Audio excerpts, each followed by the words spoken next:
Previous time at North Central, he received 2 NWCA Academic All-American High School All-American Award. James Ford. James is a 3-year member of the program. He plans on graduating with a degree in biology and secondary education. He then plans on pursuing a teaching and coaching job at the high school level.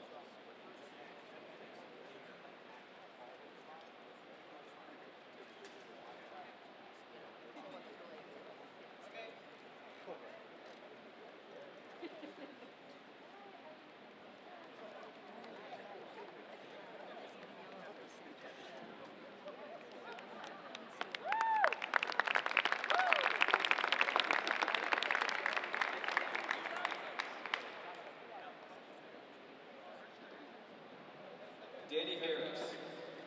Danny is a 4-year member of the program and escorted by his mother, godparents, and sister, Julie Harris. Danny is graduating with a degree in finance and plans to search for a job in the finance field upon graduation.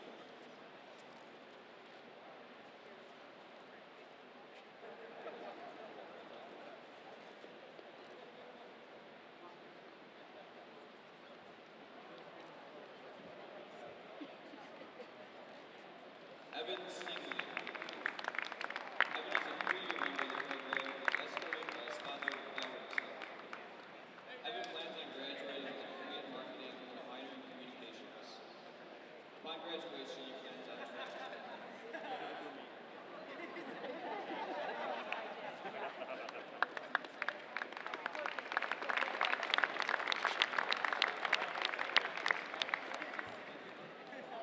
Tyler Vitale. Tyler is a 4-year member of the program and is escorted by his parents, Robin and Larry Vitale. In June, he plans on graduating with a degree in exercise science and a minor in marketing. Upon graduation, Tyler plans on becoming a personal trainer and go into business with Ben Williamson.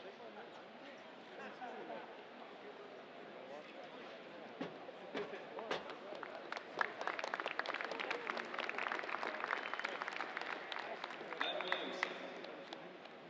Ben is a 4-year member of the program and is escorted by his father, Gary Williamson. Ben plans on graduating with a degree in exercise science in June. He plans on coaching and going into business with Tyler Vitale.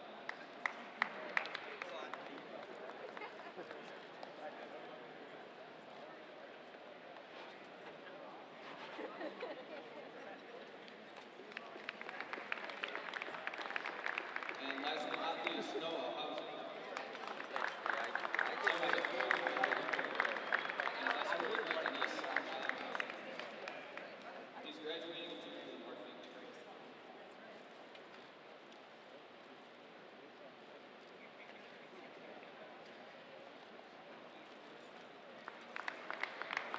Please give a big round of applause for the seniors' hard work and dedication during their years at North Central College Elementary School.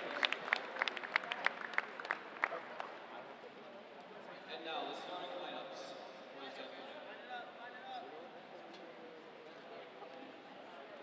not even gonna lie. I'm gonna keep it all inside. And then keep it in all day. All day. Get home and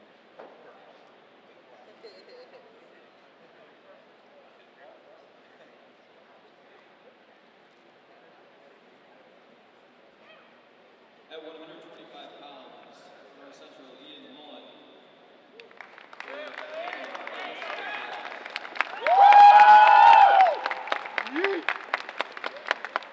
Go, Carlo! 133 pounds, North Central Jamie Suarez.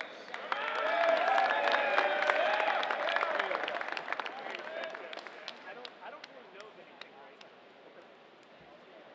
I like the fact At 141 pounds, North Central Mark Wheaton.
I'm a fan. I'm a fan.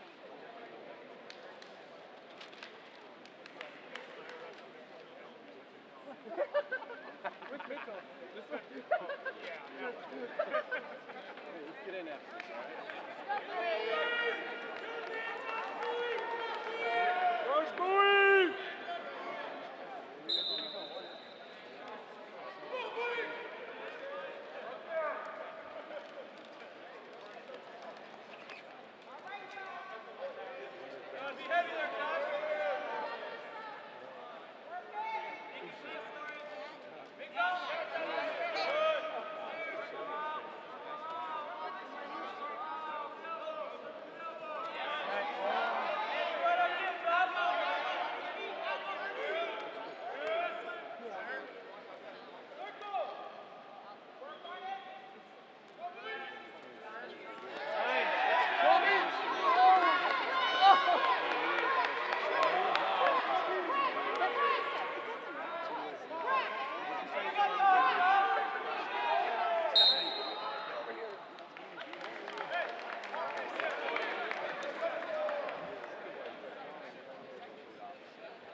Welcome here to the broadcast, everybody.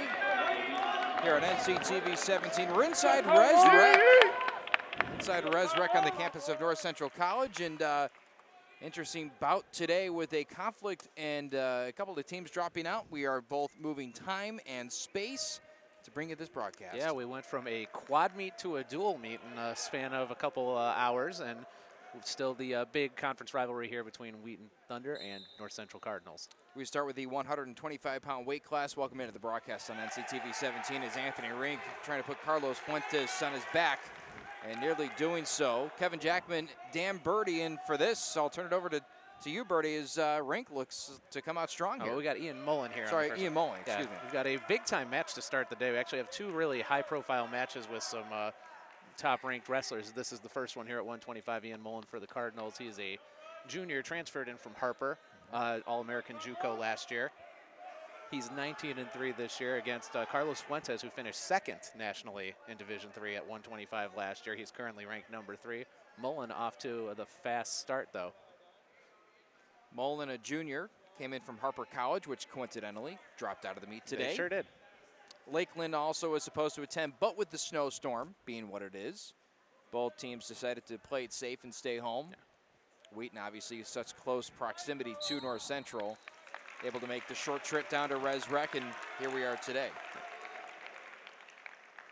Yeah, we got a couple of exciting ones. We mentioned this match a little bit later. We've got another high-profile match at 184. Isaac Odell, number 5 for Wheaton, against Corey Baldrich, the freshman, who's on the contender list right now on D3Wrestle.com. So Mullen on the contender list currently, and showing right now that he might deserve to be a little bit higher up there as he gets the early takedown and leads 2-1 here in the first period with about 150 left.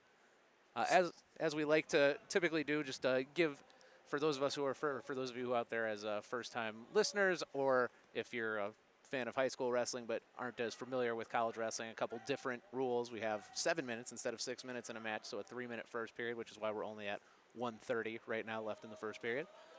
Follow that as well with the ride time clock, where once you are in the top position, if you can hold that for over a minute advantage versus your opponent, you get an extra point at the end of the match. So a few differences, and we learned some fun overtime rules last time we were here as well. That went, I believe, what, 9? Yeah. Nine overtime rounds. Cody Baldrich. Yeah, it was Baldrich, and yeah, it's kind of just like college football, where it's until you're up at the end of your overtime period, we keep going, and you get to alternate. He was exhausted at the end of that. We talked to him after the meet, and he said he didn't remember ever doing anything like that. And I can't imagine he would have. Yeah, I know when you get into overtime matches, sometimes you're just like, Coach, we only condition for 6 or 7 minutes. Like, I'm not ready for another additional, 35 minutes right there. Yeah, it was a lengthy meet. Looks like no real advantage taking place after that early takedown by Mullen. Yeah, Mullen really just jumped out the gate. We mentioned last time when we covered and called their win over Elmhurst how it seems like Coach Norton, especially at the lower weights, is really emphasizing get on the attack in those first 15 seconds of the first period, and that's exactly what we saw Mullen do. But you're not going to be able to dominate someone like Carlos Fuentes the entire time. So this, hopefully, we're in for a treat of a match right here as we're 2-1 with the lead for Mullen here in the first period. 19 ticks remaining. Yeah, you see a senior right here who's 21-1 this year in Fuentes, and he'll wait. He'll be patient, and he knows he's got a good opponent today. Trying to get that single leg takedown. Yeah, it does. Yeah, nice outside single leg move there by Fuentes. Really drove right between the thigh and the shin. Was able to get control, and now he's got the 3-2 lead as we head to the second period. So it'll be Mullen deciding, and he'll defer. So Wheaton will get an opportunity to determine whether they want to start up or down, and which Fuentes will start down. Yeah, he'll try to get the escape point to get himself a little bit more of a breathing room with the lead. Couple of disclaimers. One is technical, if you will, but our cameraman set up on top of some wobbly bleachers. So if you're at home, we get a couple not of poor camera work. Yeah, a couple exciting matches where the fans around him are getting a little rowdy. Absolutely. There's the escape point. The second disclaimer is that the heavyweight bout at the end of today is a forfeit in favor of the Cardinals. So, and we were talking about this before the match started, whether or not to put that on the scoreboard, because the Cardinals will ultimately get those 6 points, but we'll keep that off the board so you can see the true kind of the score over the course of the day as it unfolds. And we'll give you the update if we'll remind every now and then that there's 6 points coming to NCC at the end. It's kind of like a handicap when you start a round of golf. That's a great metaphor right there. I could use a full 18 handicap. Oh, nearly with the pin. Mullen able to get a takedown there. I don't think any takedown was called, actually. Yeah, what happened there is Fuentes was going on the offensive. He left his shoulder open just for a split second. Mullen was able to underhook there. Looked like he had him on his back, but no points were awarded. I was a little surprised right there that they didn't call that into the takedown position. Now Fuentes gets into the takedown position to take a 6-2 lead, so you can see the North Central coaching staff get a little frustrated there. for the Thunder, if they have any chance of pulling an upset over North Central, who's currently ranked number 11 in the country, this is this match and the next match are really, they have to get off to a big start with 125 and 133 with a couple of their heavy hitters at the top of the lineup today. Mullen crashes back down to the mat. Looks a little exhausted with 51 seconds to go here in the second period. Michael Bukolshis, who was on the team last year, he's actually now squatting at the edge of the mat. He is almost more involved than any other coach. Joe Norton even standing a little bit further back, so it looks like he's really invested in. And Bukolshis was a 125-pound wrestler. He wrestles with these guys probably in practice, works in the room with them, especially since he's just fresh out of college, and I'm assuming he's a grad assistant on this staff right now. Yes, he is.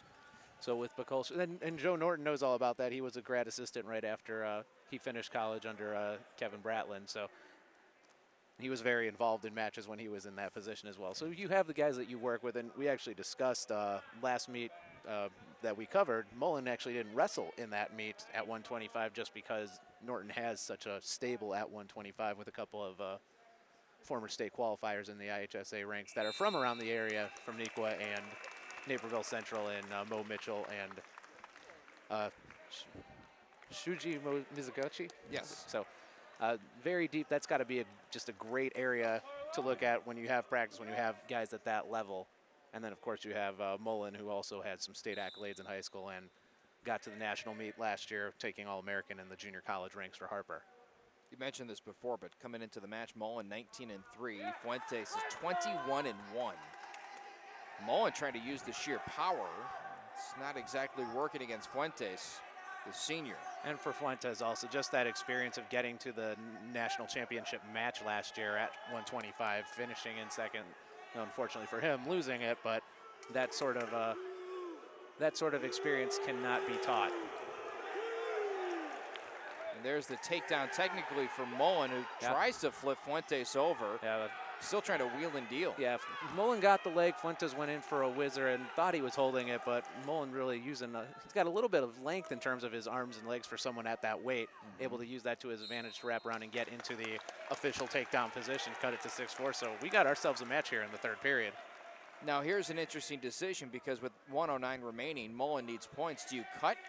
They have decided to cut, so they're going to just try from neutral and see if Mullen, who's already got 2 takedowns on the day, can get another. Ride time clock will not come into play, only 12 seconds, and that is officially really out of the equation here. Should be dead in a few seconds, which means that Mullen needs to not only get a takedown, but he's going to have to either get a takedown, cut, and then another takedown, or a takedown into a back and pinning position.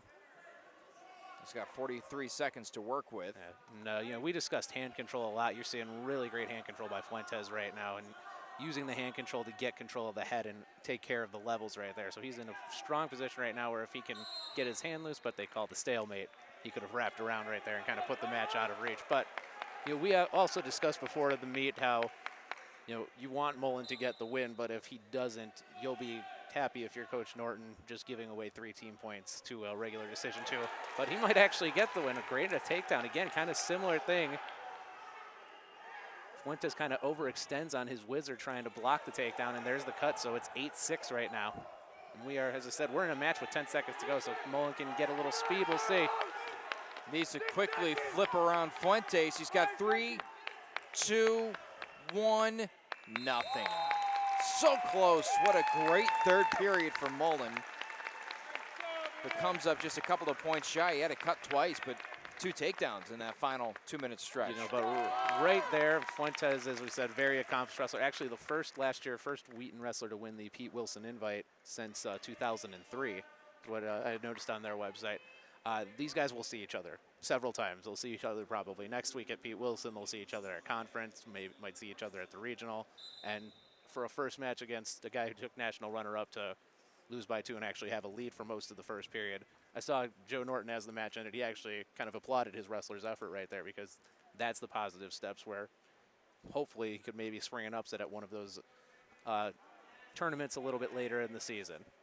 So here we are, Jamie Suarez, a freshman at 133. Ethan Harstead, also a freshman. Yeah, Harstead on the honorable mention list. These are 2 very, again, accomplished high school wrestlers. You got Suarez for North Central. He was at Wheaton North last year. Wheaton North High School, finished 6th at IHS State at 3A. Harstead at Ottawa last year at 2A finished 2nd in state. So you've got a couple of guys who were on the podium last year and now in their first collegiate season. Harstead a little more success so far at 19-9. Suarez fewer matches, sitting at 7-6. But this could be a rivalry that spans several years within this within these two programs. And this is another one of those weight classes where the Cardinals have quite a bit of depth as well. I mean, that's kind of been the story for North Central for a lot of this season and even last season. It's having depth at many weight classes where an injury or just being able to keep a guy fresh if you have a dual meet and then a tournament later in the week, where not every single match needs to be wrestled by the same guy. It's a very good luxury to have.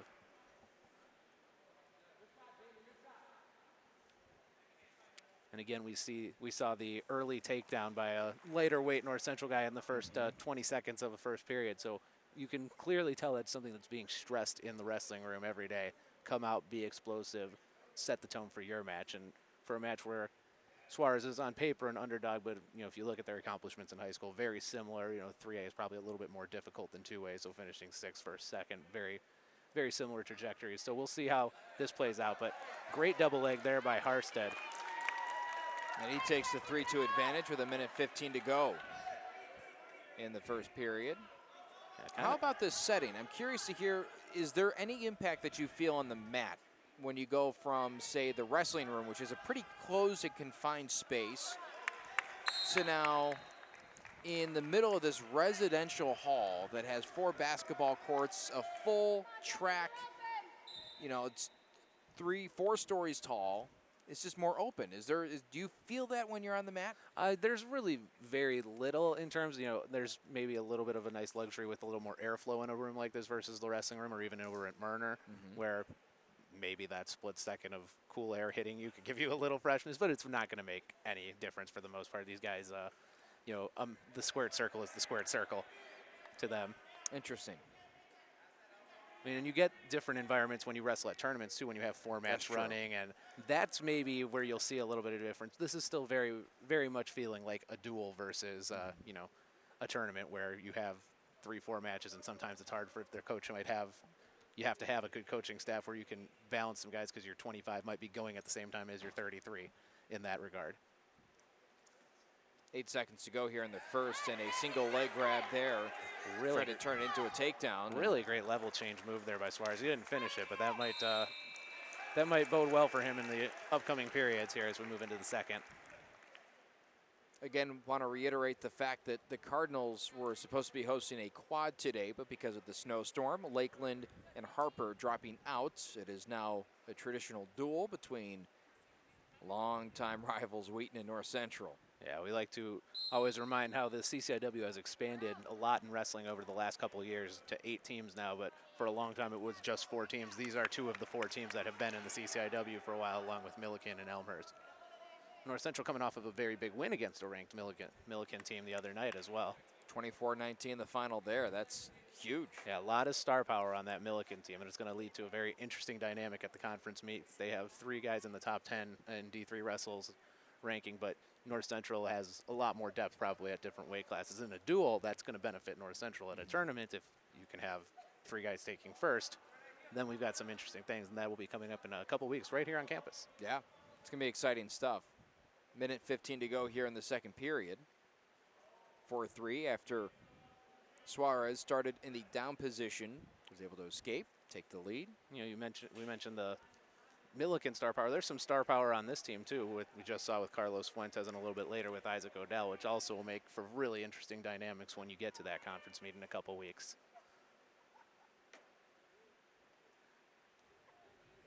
Not to mention North Central has a little star power too. Trying to formulate that thought is Suarez able to wheel around and get the takedown. Yeah, they've got some big hitters coming up. And I mean, Ben Williamson is a guy that we haven't really talked about a lot this year because this team is so stacked, but he gets a chance to wrestle today as a senior along with Danny Harris and Tyler Vitale. Yeah, Williamson, a 2-time national qualifier for North Central as a freshman and sophomore. And that, again, just makes the wrestling room that much better. Even if his spot's been overtaken over the last couple of years, he still has that experience and can bring that and bring great intensity into that practice room that you need. Suarez right now building up the time on the ride time clock. It stands at almost a half a minute. 5 seconds to go in the period. This would be crucial if he could keep it from being an escape. Ooh, And was the not ref says awarded the no. escape. And, you know, we may have gotten a little bit lost there and kind of undersold the impressive period that Jamie Suarez just had, taking a 6-3 lead. Really, you know, we mentioned right at the end of the first, started to set the tone a little bit with that late takedown attempt that just came up short, but now he's in control with which could be a very big win against an honorable mention on the D3 wrestle list in Harstead as we go to the third. Harstead starts down, looking for the escape, and instead Suarez hangs on. And I can't stress how there's going to be probably such a history between these two when they're both out of college, and this is one of the first times that they're against each other. 8 more seconds of hanging on will get Suarez up and over a minute on that ride time clock, which would mean an automatic 1 at the end of the period should he keep that advantage. Trying to flip and get some back points as well, is a little overeager, and it looks like Harstead suddenly has a bit of leverage. Yeah, good roll move right there by Harstead. You know, he's another one who's a little bit lankier for the 133, and when you have that sort of ability to get out of there in that way, that can actually sometimes a good roll. You know, the Granby roll is probably the most famous one, where you can roll into a pin. You can go from the down into a pinning position in the span of seconds. And Harstead was going for that, but Suarez very wisely just kind of pushed away. I'll give you the point. Let's get back to wrestling. So 6-4, and right now looking for the takedown is Harstead, and if he gets it, you better hang on, because all it takes is an escape point, or even he might even have to cut, because again, that ride time clock could come into play. Yeah, the time right now is definitely in Suarez's favor, where even a takedown, he gets that escape, and if he gets the escape quickly, he might have another point coming his way. But Suarez has been the better wrestler at neutral since since pretty much the last minute of the first period, and you're seeing Harstead try to get these shots deep, but you're getting good level changes, good sprawling right there by Suarez, really taking advantage, using Harstead's head to his advantage. If you see the tie up in terms of what they're doing. And that's why Harstead's going for a move right there with the leg instead, because he's not having any sort of good fortune trying to get an actual traditional shot with the arms as we come into the last 10 seconds. And in 3 seconds, he would need back points to try and get this match. And right now you just want to stay off your back if you're Suarez, and he's on his way to what is a mild upset victory for him. So another great tone setter right there. This might be a couple guys who see each other in a few weeks, or a couple times over the next few weeks even.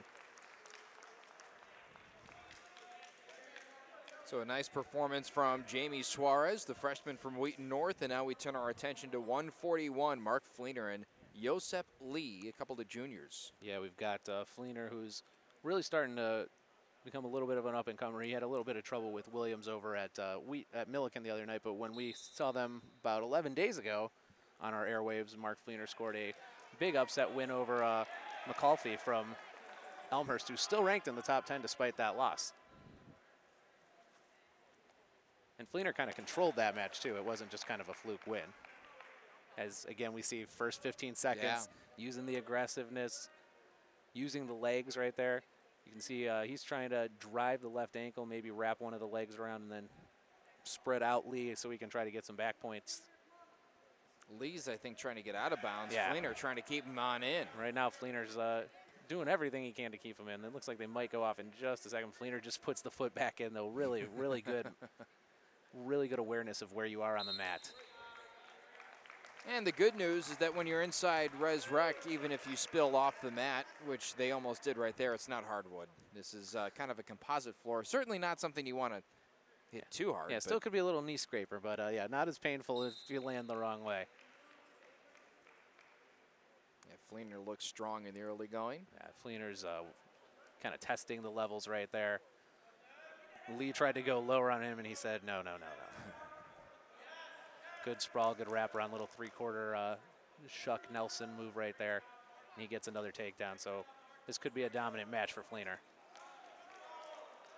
Lee has wrestled just 3 matches, so the experience discrepancy is quite large. Yeah, not a lot of official on-mat time there for Lee, whereas Fleener, who's wrestled 28 matches, he's looking for a 20-win season. if he can win today and then get another win. I'm assuming he will get another win at some point after if he gets his win today. I'm assuming he'll get 2 wins after today, no matter what. Yeah. At 18 and 10, he's knocking on the door there. It's a really nice accomplishment. That's the type. Fleener's the type of guy that Joe Norton's got to be very proud of, seeing the gradual build-up over his 3 years here into not just a starter who you can count on, but someone who can go out and beat top 10 wrestlers as well on occasion.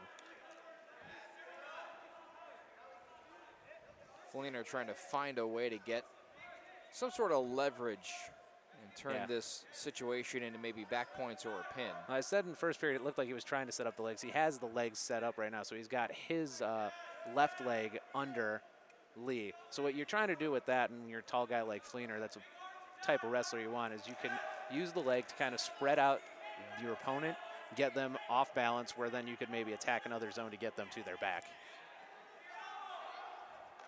And it looks like he lost that right leg.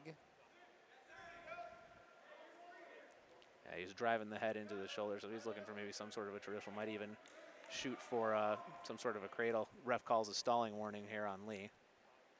Yeah, Lee seems pretty content on just trying to stay on all fours. As Fleener quickly throws him back down to earth. Yeah, Lee's just trying to avoid giving up the 6 right now. I think that's all Fleener is thinking about right now, is getting 6 points for his team. He's going to come up short in the first period as it comes to a close. And to a second we go. Fleener up 4-1. Also got 2:36 in ride time in that period, so that's going to be very difficult to overcome if you're Lee, if the match goes the full 7.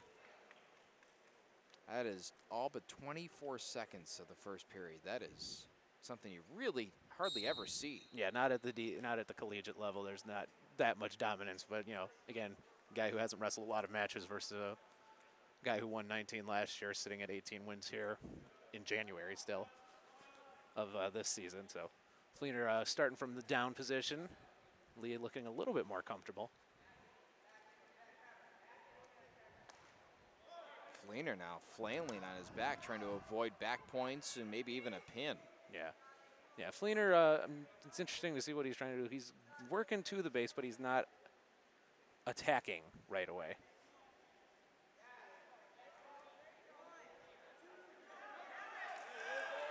And there he gets the reversal. And Fleener's wrestling a very deliberate match. You can see this is not about just getting a win in here. This is about getting bonus points, and they're going to begin the let's just attack and see if we can maybe go for the tech or some sort of a takedown into back points or a pin. As we are under a minute in the second period. Fleener got the headgear stuck a little bit in his eyes right there. Yeah, that's the second time he's had to pick it out. Fleener trying to work around the back. Yeah, good sprawl there by Fleener. You can see that shot was deep in. Most of the time that would be a takedown, but Fleener's able to sprawl. Now he's working his way around very close to takedown points. Wouldn't be surprised if we get some stalemate. Oh. Fleener gets the 2. Yep. Wrapped it around. At this point, if he can get that left foot free, but we get the stalemate there. 19 seconds here in the second period.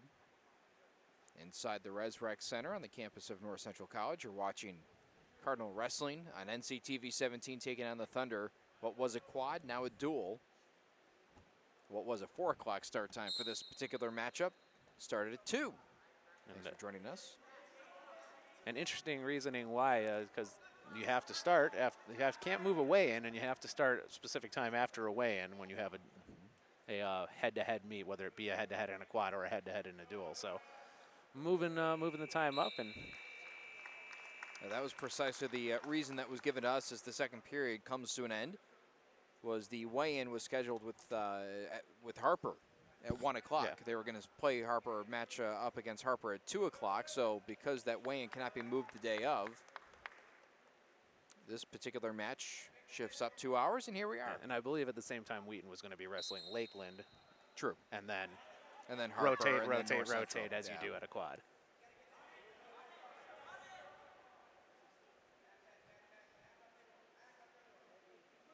Mark Fleener, Josep Lee at 141. Cardinals and Thunder both taking a decision so far as we are in our third match. If you've been watching since the very beginning, you might have noticed there were 2 matches before we came on air. Those were exhibition matches. It is senior day, and they wanted to get a couple of seniors on the mat. And we thought they might take 20 minutes or so to kind of work their way through. No, Eric Hammock is, he came away with the pin. About almost 24 seconds, I think, in. It was a speedy pin, and all of a sudden, here we are. And get the escape. So we're at 9-2 with the ride time point pending in his favor. So if it'll be very tough at this point for Lee to get that down under a minute. So if you hold even right here, or the next takedown goes Fleener's way, he's on his way to a major decision victory. Another kind of a sloppy shot there by Lee. Fleener very easily sprawls, uses the head control, he wraps around. He's up 9 now and in position to at least get his team 4 points.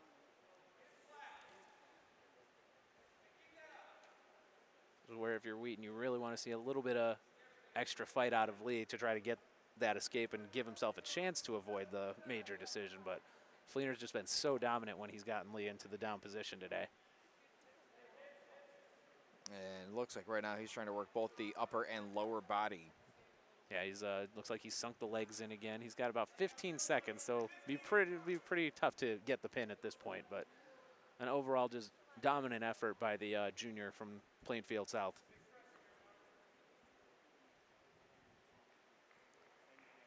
And the match comes to an end. Second period, make that third period is over, and yeah, it's a 12-2 win for Fleener. And that's a couple of really nice wins on our airwaves. Yeah, you get the pseudo upset at 133, and North Central, who you look at the lineup for today, we think is a heavy favorite, definitely looking like that so far. So now Anthony Rink, who's listed as a 141 wrestler, wrestling up at 149 against Andy Harrell, who's a senior, but just 2-14 this year. Yeah, Rink on the honorable mention list. He's out of Kankakee, Hersher. Has a brother on the team, I think, too, Vincent Rink, who's a freshman. North Central has in the past, they tend to recruit in the wrestling team and get brothers. We'll have Ben Williamson a little bit, or next match as well. His older brother John wrestled for North Central as well, and there's famous brothers throughout. Probably most famously the Ewell brothers, who both national qualifiers. And then the Fitzenreiters. And the Fitzenreiters, yeah. I think there were 4 of them. There were quite a bit. Yeah. And apologies if there are any other siblings who wrestled at North Central that we're missing off the top of our heads. So Rink leads 2-1. He did get an early takedown. Surprise, surprise. Yeah, no, it's another quick takedown. And you can see that is just something that they're stressing, where be aggressive for especially the guys probably under like 174 and such. Rink flips him around and gets the takedown. Really good single leg right there. Gets it just a little bit higher. He might be able to even push that to his back right away.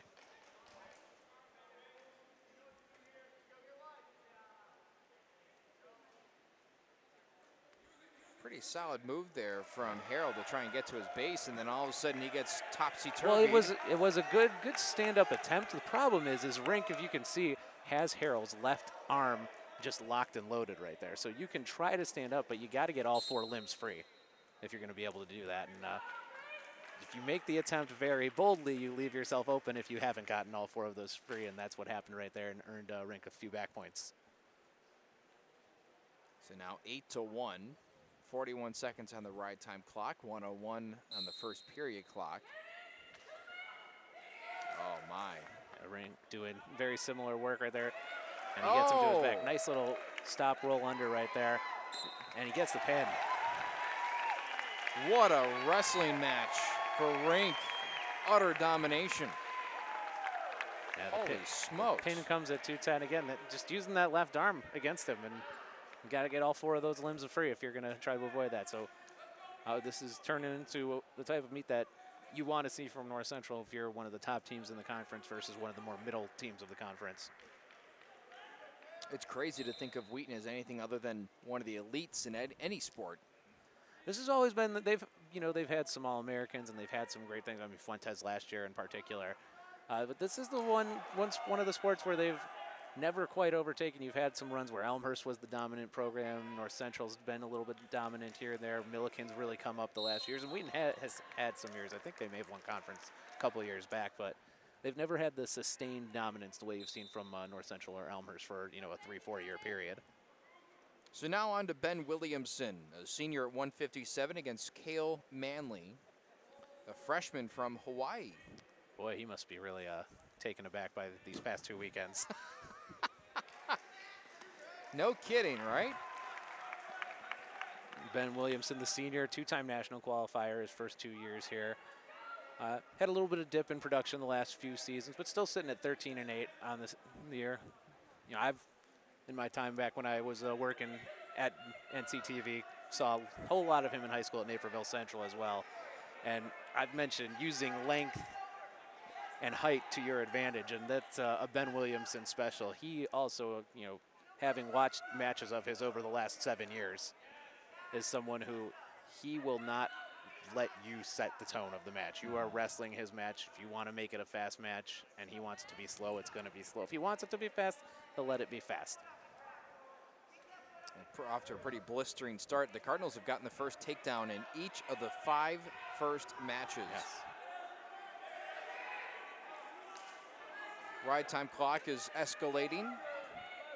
We mentioned now at a minute. And we mentioned how Fleener was using legs a lot in the last match. This is what Ben Williamson has done his whole life, is he uses legs to really sprawl his opponent out into, a way where they're off balance on all 4 sides, and then he will kind of just decide what he wants to do, and that's what we're seeing in terms of the early dominance here against Manley.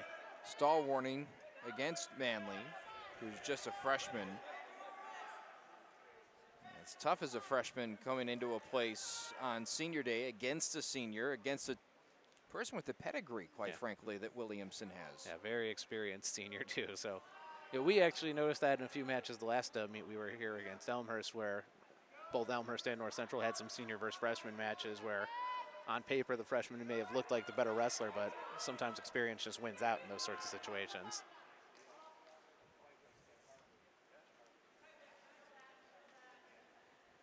And you see right now he's trying to work a half Nelson, just a traditional move, and he might have him stuck in a few seconds. He can get that leg over and get the post. Got a great angle right here. And Williamson trying to get that right shoulder blade down. If he can just elevate it just a little bit more. The ref's trying to see it. Got 1 second left though. Oh, so close. 4 back points, though, and he takes a 6-0 lead. That is a classic methodical Ben Williamson period if you have followed him throughout his wrestling career at both Naperville Central and North Central. Tough decision here. Do you start up and allow Williamson momentum bringing you to the mat, or do you start down and, again, enter that, like you just said, methodical process of trying to pick you apart? Well, Coach Grunwald clearly had faith in his wrestlers' stand-up ability off the whistle, because we didn't see that at all in the first period. And I guess he knows his personnel pretty well. There you go.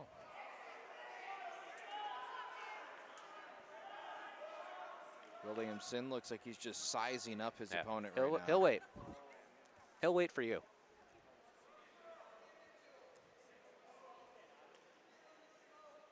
Locked up right in the center of the mat.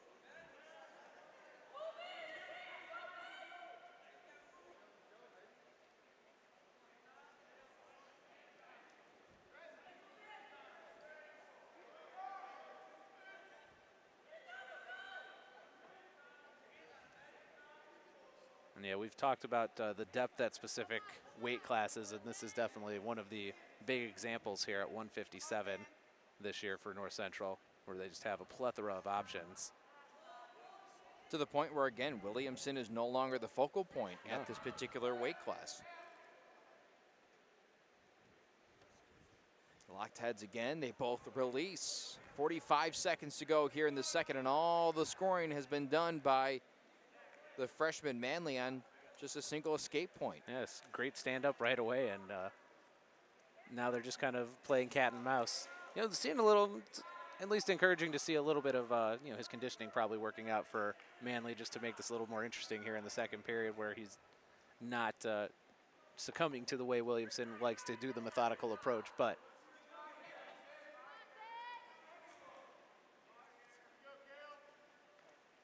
14 seconds. a very subtle level change right there by Williamson trying to bait him in, and I think he just did. Does he have enough time to finish the move? It doesn't appear likely. Might not, but that might be the 1 second remaining. might be the knowledge he needs in the third period if they're back at neutral to try to get some sort of a takedown into maybe potential back points.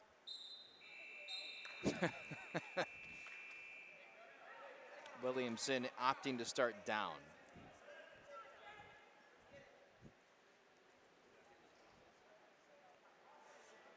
Interested to see if he just does a traditional stand-up or tries to go for some sort of a reversal right here. Might be going the reversal route.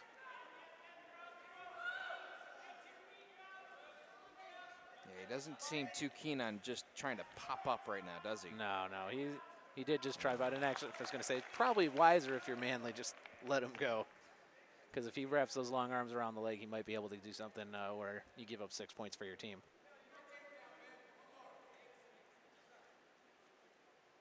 So we saw last period, right towards the end, just a really subtle lower level change by Williamson. He'll pick his spot for it, too. I think he's going to let Manley be a little bit rowdy as he's being so far here in the neutral position. Well, Manley's got a lot of work to do, and he's not really in possession of a lot of time to do it in. It's Williams stuck down right now. Manley trying to work something. I can't tell what. Manley more in kind of almost like a sprawl position, even though that wasn't a shot for Williamson. Yeah. Williamson, sometimes he'll allow that because he has the long arms to just do that and try to wrap around and then work his way around. Minute, 2 seconds, 7-1 the lead. Oh, Williamson yeah, looking exposed right off himself. the opening whistle. Boy, I thought he was about an inch away from taking him down. Manley dodged a bullet right there. He went for the quick takedown, and Williamson almost had him vulnerable to turn him, but he might have him vulnerable to turn him right here as he pops the head down, shoots the whizzer, and then tries to wrap it around. So Manley has the leg, but as you see, Williamson has his arm through Manley's shoulder. That's what we call a whizzer when you're trying to defend against the takedown.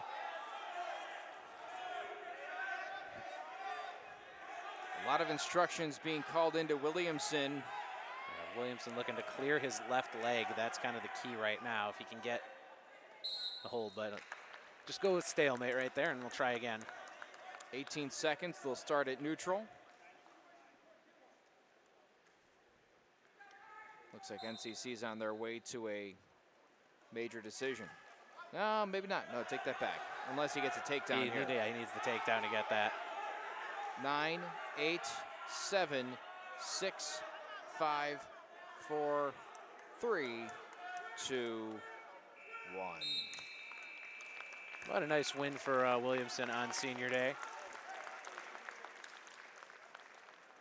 Wins by an 8-1 score with the ride time clock factoring in. 3 more points for North Central, and they now lead 16-3. And also, as we mentioned earlier, keep in mind the fact that the heavyweight bout at 285 has been a scratch because of a forfeiture on Wheaton's part. So the Cardinals with another 6 coming their way in a little bit.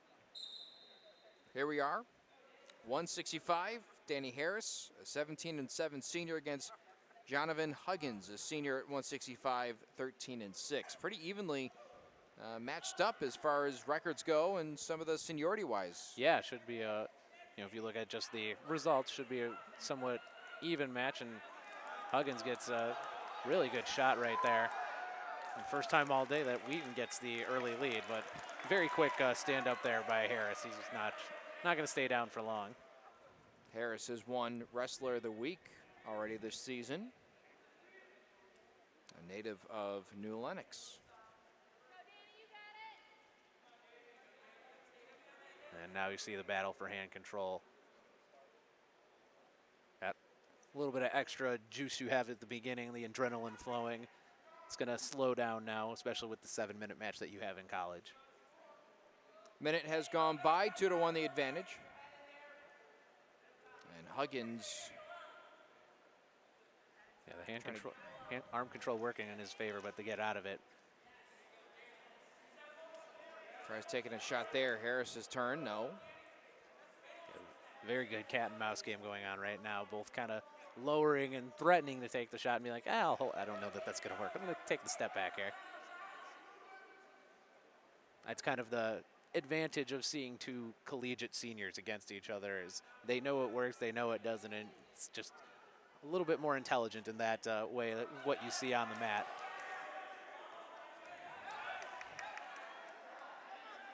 Harris trying to fight it off, and no, they did not give him the points. No takedown. Yeah, that was very close. Huggins, pretty much a carbon copy of what he did at the beginning of the match there, but the problem for him is when he may have gotten a little too revved up trying to get the elevation on that, and so when he brought him down and his knees hit, Huggins actually hadn't made his move around Harris, and at that point when he started to do that, they're already out of bounds. So good mat awareness by Harris right there to kind of get out of it and also make sure that his opponent, if he makes the move, it's just out of bounds instead of two. So that's why you didn't see much complaining from the coaching staff over at Wheaton. There was a brief contest, if you will, but quickly the referee able to explain his methodology. Is great shot there goes there by Harris. Trying to keep him in bounds, but they are... Oh, Wheaton trying to rule that they're out, but they will be out as Harris nearly flipped him off the mat. Now, this place is getting loud. Yeah, this is a really active first period right here for it being 2-1. We've had a couple of very close takedowns that, not just there, just a beautiful shot by Harris. He just didn't finish the shot. You know, it's kind of what you do in practice, just when you're going through the motions, is you try to get that lower to the one leg and then underhook to the other opponent's leg. It doesn't happen too often when you're doing it in matches because, you know, wrestlers are good at wrestling and they sprawl, but it was just a beautiful motion. Unfortunately, I think he was even surprised he was there. That even got to it. Yeah. See that motion starting again right there by Harris. So he might be onto something as we move to the second period in terms of using that really low level change to the knee. First period having come and gone, we go to a second with Huggins up 2-1. And Harris opting just to cut. Yeah, Huggins, it's Huggins' choice after the defer, and he chose down, and Harris said, yeah, let's just go neutral. Why waste the energy, I guess, trying to cling on. So it's 3-1 in favor of the Thunder. Oh, and there's that move again. He may have overextended and gets the 2 points right there from almost a stand-up position. Yeah, you hardly ever see that. And there's the escape. So yeah, he said he might be onto something with that move at the end of the first period, and you see, and he applied it perfectly right there. This time kept it on the mat.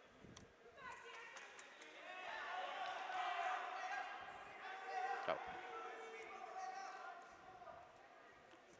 Huggins leading 4-3. Couple of escape points here in the second period, but Harris with a takedown. Just very active neutral wrestling. This is kind of entertaining. You don't get to see this as much. You know, once the takedown occurs, you see a guy go to work and try to do what he can to get the pin, and just, you know, we said it might be evenly matched, and it's really evenly matched. Yeah. It's like these guys know what the next move's coming. It's a stark departure from the match prior to this with Williamson, who was working in bits and pieces to try and get that pin, as Harris has a chance here to do something big. Yeah, I mentioned his motion on his takedown right there. He actually went outside that time. He's been going inside so far. So he goes to the outside leg takedown. Ooh. But again, Huggins kind of got a whizzer in there and was able to level his foot back. So this is just a very interesting dynamic going on here. 15 seconds to go here in the second. And I wouldn't be surprised to see Harris start in the down position to begin the third. Ride time clock is negligible right now. It's 4 seconds in favor of North Central. That's it. And Coach Norton, Harris was thinking about neutral, and he looked over. Coach Norton's like, no, down. You're going to try to be fitting for this to be 4-4 anyway if you can get the quick escape.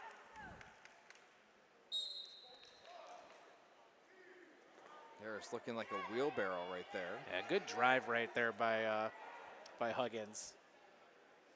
You know, when you're starting in that whistle, it's so tough when you're from the top because the person down knows that what their stand-up move is, and you don't necessarily know how they're going to do their stand-up move.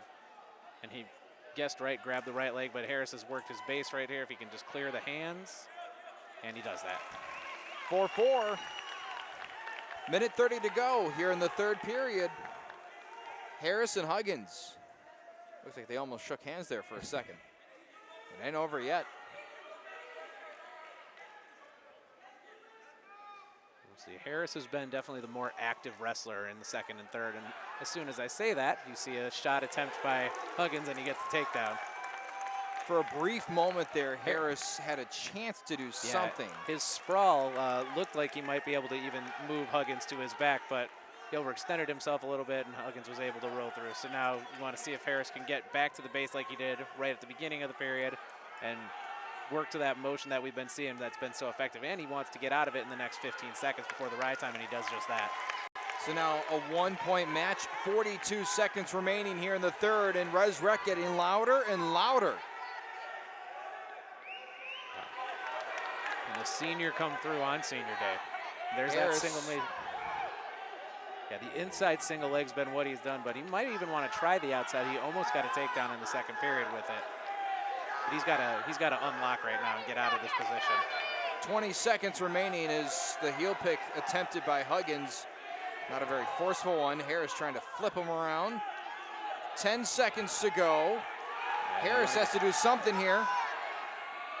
Takes the shot, and Huggins just trying to wrap him up and lock him down. Good sprawl by Huggins there to end it. And Huggins emerges with a decision. And that was a really exciting matchup there at 165. Yeah, that felt like a matchup you would see at a higher level with, whether you're in regional or nationals. That's what you'll see when you have two evenly matched wrestlers like that. So 16-6. Cardinals with the lead, and we move to 174. Cam Hayes, 19-8. Another Naperville Central guy along with Williamson, as Hayes goes up against Hunter Harrison. Yeah, Hayes is coming off of a very big win in the Milliken meet against Austin Hedrick. He pinned him in 57 seconds. Hedrick on the honorable mention list. So when we were here a couple weeks ago, Hayes had a little bit of a rough match against Elmhurst where he was not very pleased with himself afterwards. And you can see, getting a big win like that, and we'll see if that carries over here today as well. Keone Durain, who I believe he wrestled against that night, he has gone on to claim CCIW Wrestler of the Week. So certainly in the moment felt like it was a disappointing result, but in the grand scheme of things, just a great matchup with Durain. Yeah, it was two talented wrestlers, and you come out on the short end. Hayes, though, is at the point as a junior where he's trying to do what he can to become someone who can be a national qualifier type for his team, someone who could maybe stand on the podium first place at the CCIW meet as well. Nothing going so far. We're a minute in. Now, this is where you start to notice we've mentioned how quickly NCC tries to start their matches in the first period. Around this weight class is what I noticed last time we saw these guys, was around 174, where Coach Norton will have his guys pick their spots a little bit more in terms of what they're doing in the first 30 seconds of the match.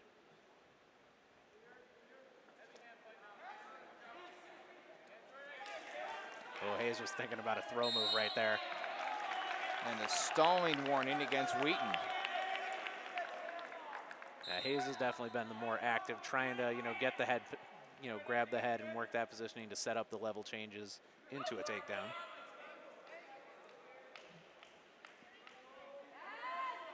Hayes has that left arm right there of Harrison where he kind of wants it, so we'll see if he tries to work that again. So yeah, they're locking heads, so what Hayes is going to try to do is he's going to try to use that head control to get into the left arm, I think, and then pull him over into a move where he can get maybe a takedown and some more than just two. Went for the heel pick. He's gone for it twice. Now this is a match where it's 0-0, but it's being dominated by one wrestler.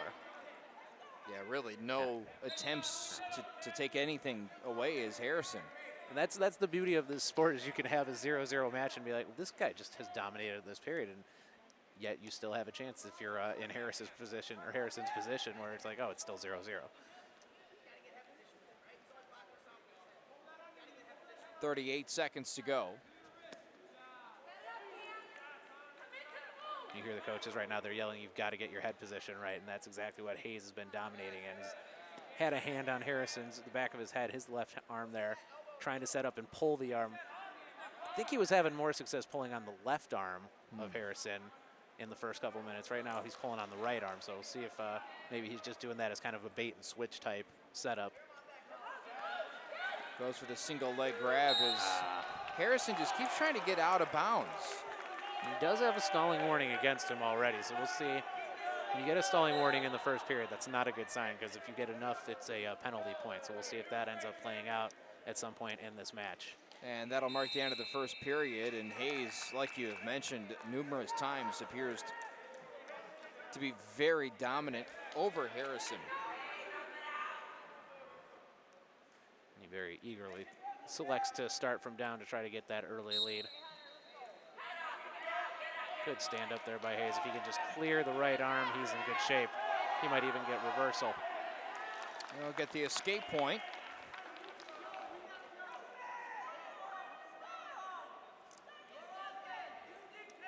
We're here inside Res Rec on the campus of North Central College. Welcome into the broadcast. If you're just joining us, NCTV 17, Kevin Jackman, Dan Birdie here on the call. And first real shot attempt there by Harrison. I don't know how Williamson seemed to have wiggled his way out of it for the moment. Sometimes you're just surprised when you try it and it works. And if you give that half second, and they're out of bounds. And no possession awarded to Wheaton. Yeah, I always mention when you're on the verge of being taken down, throwing a whizzer in right there, and that's exactly what Hayes did. He got his arm into his shoulder, and even though Harrison had him wrapped around the legs, and really just if he was able to elevate a little bit and push a little bit more, he should be there. Hayes not going for the takedown. He gets it. Yeah, Harrison came close. He tried the exact same thing, and Hayes was not going to be caught off guard twice in a row. Easy sprawl rotation around. Textbook defensive takedown right there. 45 seconds to go here in the second. For the first time in this particular match, the right time clock begins. Yeah, Hayes right now really trying to drive one of those arms as he tries to use some sort of emotion to maybe set up a half Nelson or some other more complicated move than that. And they fall off the mat, so they'll move back to the center, and the Cardinals, Williamson will have possession on top.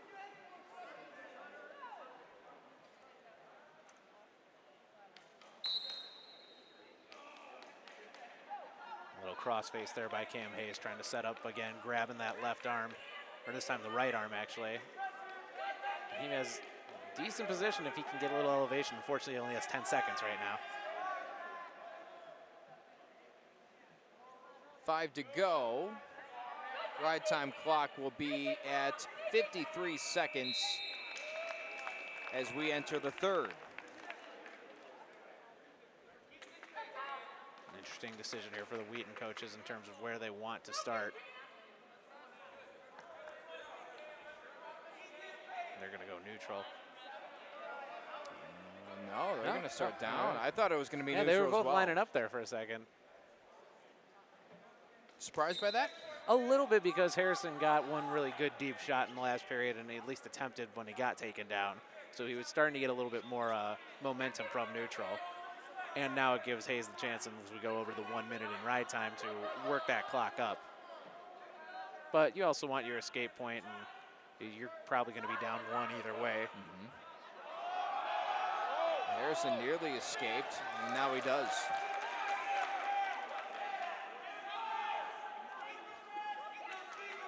But more importantly, Hayes does work the clock right there to get to 1:18 in ride time, so he has a point pending if he can stay away from being taken down and being kept down for more than 18 seconds.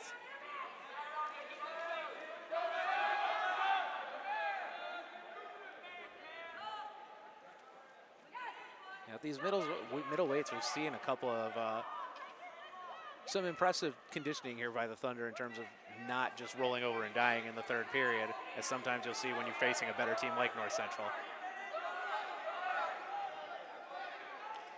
Yeah, Hayes wants that pin. He wants it really bad, but he also doesn't want to expose himself and flip the match against him, only being up currently 3-1. 42 seconds to go.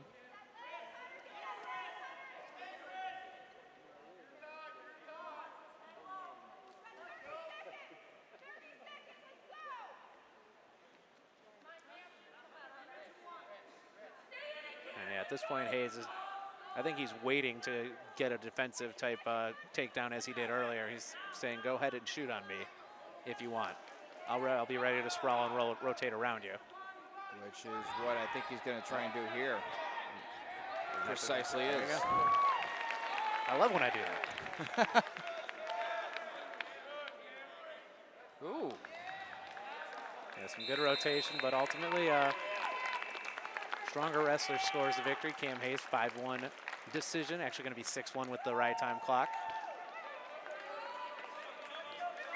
And I believe that locks up the meet for the Cardinals with the forfeit points coming their way.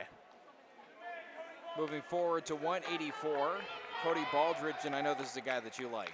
Yeah, Cody Baldridge here as a freshman is 20-4, state champ last year at the 2A level for Morris on the contender list. This is one of the two high-profile matches we talked about a little bit earlier against Isaac Odell, number 5 ranked wrestler for Wheaton Thunder, a guy who really has elevated his game here in the 2018-2019 season, sitting at 24-2. Believe he won conference last year. Took third at the regional, so he didn't end up qualifying nationally. But you know, it's always a nice thing when you see your freshman, sophomore, junior. We're here to cover North Central, but always good to see guys make those progressions every year. Someone who, his progression, if it starts this way like it is for Cody Baldridge, could be absolutely frightening for opponents coming down the line. Absolutely. I know this was kind of the matchup we were circling before this meet even began. Yeah, the Ian Mullen Carlos Fuentes match kind of lived up to the hype right there. Two really good wrestlers wrestling 7 intense minutes against each other. So, we saw last time Baldridge wrestling more than 7 intense minutes. Yeah, I don't know if he really wants to be involved with a marathon match like he was last time. I'm not sure Odell would want to be in a marathon match like that either. It takes a toll. Yeah. But just two very good wrestlers. You can see right off the bat, this is a higher level match. And, there's a, back and forth game just for hand control right now. Whereas in the last match where it was low scoring, Cam Hayes was able to get that hand control and kind of dominate the first period without scoring. You're not seeing that here because you have two very high level wrestlers against each other. Interesting move there made by Odell. Yeah, he's trying to just see what happens if I do the level change. How's he going to make his motion? And in this case, you saw a very quick sprawl. So a wrestler like Odell with all that experience, sitting at 24-2 as a junior, he'll put that, it's hard to think while you're out there physically exerting yourself for 7 minutes that you can mentally store something in your mind, but that's what that's what your top level wrestlers can do. And it's something you have to do when you're wrestling another top level wrestler. This is another matchup. We've said that some guys might see each other a few times over the next few weeks. This is one where that might happen at the Pete Wilson next week, conference and a few of the regional, and so on.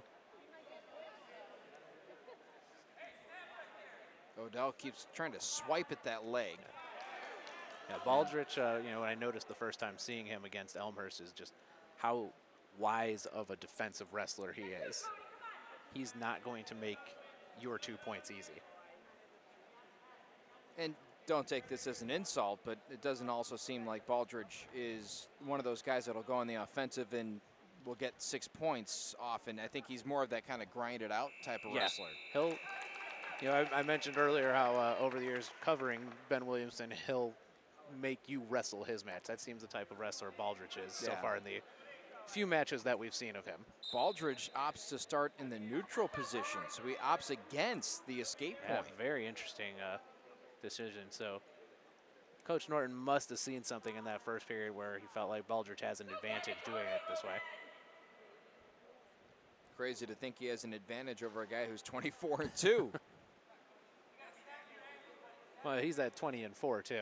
So This is fair. Who's going to get that first real good shot? That's the question. Oh, boy, they were low. And, that also might be something where, Joe Norton, his wrestling memory will put most people to shame. And he's seen Odell over the last few years, so maybe he knows the potential strength that Odell has from the up position that could, or maybe he just doesn't want to give something away this early because these are guys who might wrestle each other 3 or 4 times over the next few weeks.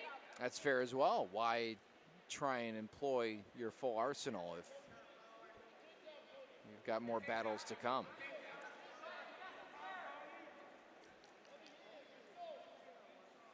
We don't have a point. We're almost at the end of the second period.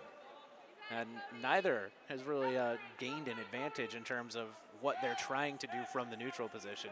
No one's giving up an inch, whether it just be locking heads against each other or going for some arm control or hand control right off the bat. We've seen a couple of that's first real deep shot attempt we've seen by Baldrich. We've seen a few level change type of moves by Odell where he kind of holds back instead of going for it and putting himself in a position he doesn't want to be in.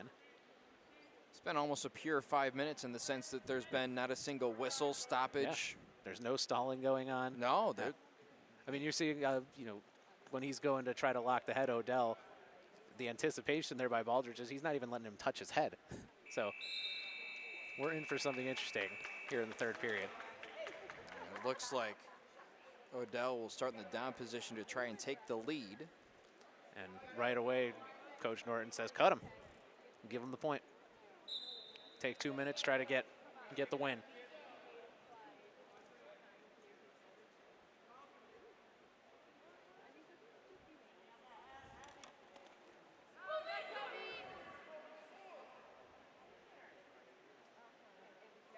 So now Baldrich has to do something. Yeah. It's still very interesting that they decided to start with the neutral in second period. That might be something where you already have the meat wrapped up with potential future matchups against where you want to maybe see if getting 6-7 minutes in neutral today might help you at the conference meet. That might be part of the thought process there. Right.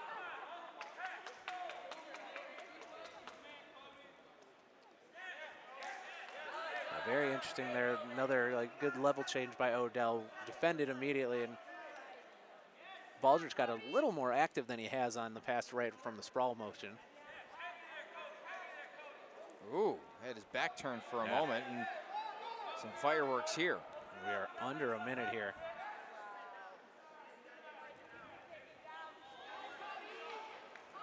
If this ends without another point being scored, I think this is the first wrestling match I will have ever seen without a single second of ride time. Yeah, all 7 minutes in neutral. That might be a first for me as well.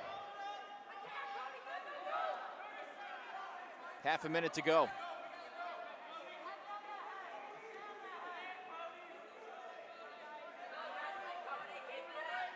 This is where is that gamble of neutral at second going to pay off or not? You need a takedown here. You're running out of time. 15 ticks remaining. Goes for the single leg, comes up empty. Oh, and now, and that'll do it. Yeah, Baldrich had to get aggressive there. He got aggressive, and he knew he was either going to end up with a takedown or he'd be taken down, so you'd rather go out that way. 19-9 now. Again, the Cardinals are going to get 6 points with the 285 forfeiture by Wheaton, but that was an interesting match there at 184 between Baldrich and Odell, and it's the more senior member. And those guys will probably see each other again. I'd be very surprised if they don't. So this is our final match of the day at 197, Tyler Vitale against Logan Roberts, who is slated to wrestle at 285, but now comes down to 197. Can you imagine this guy going against Odell Ochoa? Yeah, that would be quite a size discrepancy right there. Holy smokes. But my guess is he's really right around that 197, 200 Must be right range, around there, yeah. Or perhaps he didn't make weight. I take that back. That does not make sense. No. That does not make sense even remotely. Well, he made weight at 197. Yeah, It's just a decision, I think, if Coach Grunwald is in the motion of thinking, Yeah. I'm not going to win this meet, so I'd rather Roberts get this matchup against Vital than versus Ochoa, just to see how the size discrepancy, and it can maybe help him make a decision with what he wants to do come conference time. Vital gets the leg, and the senior could end senior day with a victory. Just tracks him down around the mat. And he does, again, we talked about mat awareness a few times. And Vital had the leg, and he was trying, I think, something a little bigger. And he's like, you know what, I'm standing right here. He's going to go out of bounds. Let me just make my move right now, get my 2. So that's a senior right there. Yeah. Knowing how to do that. Able to rip out of it as Roberts. He's got that big arm brace on that left elbow. Is that impactful in any way if you're Vital trying to get an edge? Not so much. I mean, you have to get all that checked in by the ref, so it shouldn't make much of a difference. It should be pretty much sticking to you, where it's almost like it's part of your arm versus, you grab it and you're like, I'm trying to grab the arm and there's just material and plant. So, yeah, it wouldn't have been okayed without that. Oof. Vital trying to wheel around. You had both guys actually go to shoot at the same time. That's why there was a little bit of a collision right there. We saw that a couple of years ago. Oh, Whoa. Going into the Wheaton bench.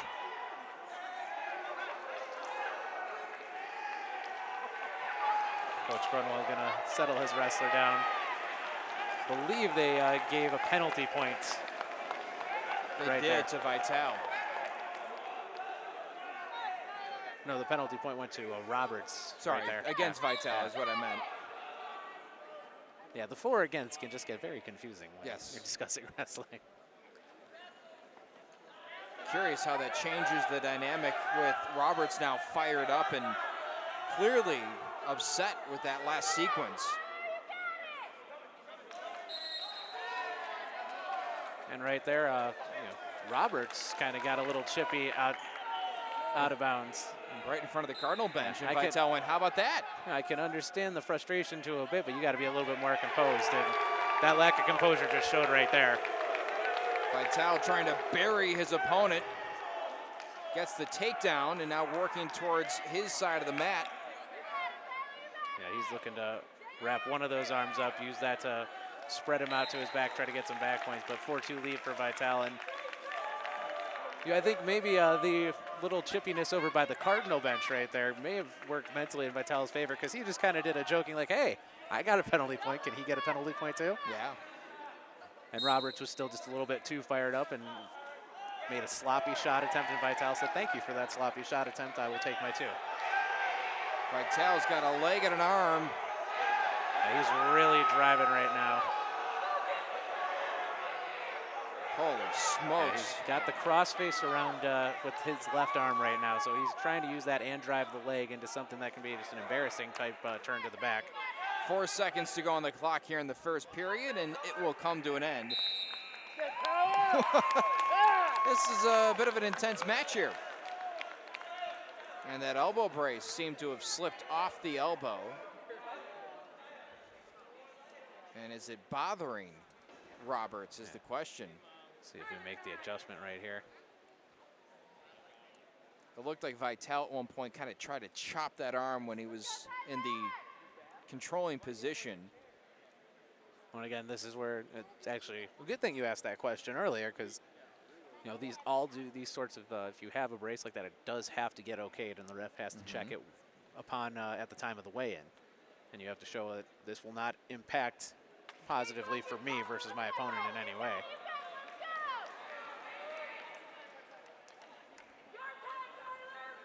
Roberts will start down.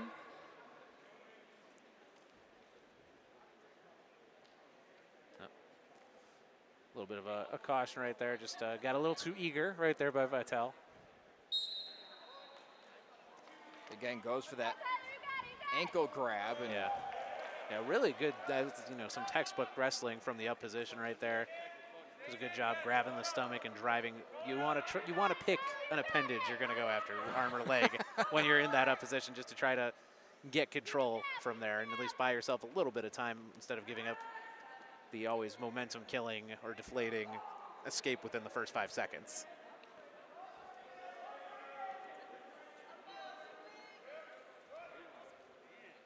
And they have carried themselves off the mat. Roberts peels himself off the mat. We talked about composure a little bit. You see him, Roberts huffing and puffing a little bit more right now. He may have gotten himself a little too fired up with some of the antics on both sides of the respective mat, both near both benches.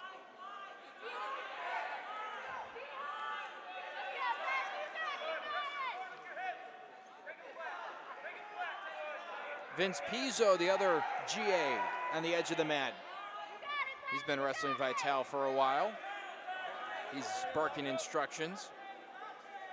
And that's the beauty of having a big coaching staff like that, is you have different weights where guys can kind of know the strengths and weaknesses of each wrestler. He's almost got the cradle locked in. He's got the crossface on the one side. He's just got to lock that leg. If he can, Vitale can clear his right leg, but he cannot do that. Can't do it. Yeah. Slips out. And I think now he'll try the opposite direction. It's like a crab walk right here. Oh! He uses that right to his advantage. Back points at the minimum. Oh, he's stuck.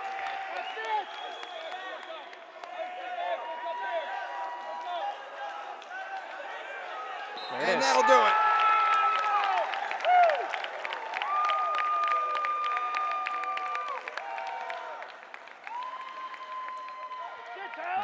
Fitting way to end a senior day right there, with the senior scoring a pin. So the 6 points on the forfeit for Wheaton give the Cardinals a 31-9 win. And that'll do. Oh, wait. We got to make it official. I thought for a second, I was like, wait a second, who's going to come out and face Odell? You're expecting some music to hit right there? So that'll do it. The meet officially over, and the Cardinals win by a 31-9 margin. Pizzo make that Vitale. They're so interchangeable. Yeah. Ends the meet with the pin and a punctuation mark on senior day. The senior able to kind of close this out with a bang. Yeah, close it out with a bang. Nice 12-point punch at the end to have a very convincing 31-9 victory. You know, North Central has so far this season proven to be the class of the CCIW, and they're showing it today with, you know, this is not an untalented Wheaton roster right here. They have some stars. They've got some young developing guys as well who have potential bright futures, and to come out and win by 22, even with a forfeit in your favor, you know, still on the mat, I believe you won, North Central won 6 out of the 9 matches, so. Pretty impressive. Yeah, strong showing coming off of the big win against what many believe to be the second best team in the conference in Milliken, and all the momentum really flowing in the direction of the Cardinals as we head towards the conference meet in a couple weeks. So with this being our final broadcast of the season of wrestling, just before we hit that conference meet, just your kind of assessment of where this Cardinal team stands when it relates to the overall big picture. Yeah, the big picture in terms of you know, having guys who can contend at both the conference and regional, and maybe punching a couple tickets to the national meet. There's definitely several wrestlers on this roster, some of them very young, who might be able to do that.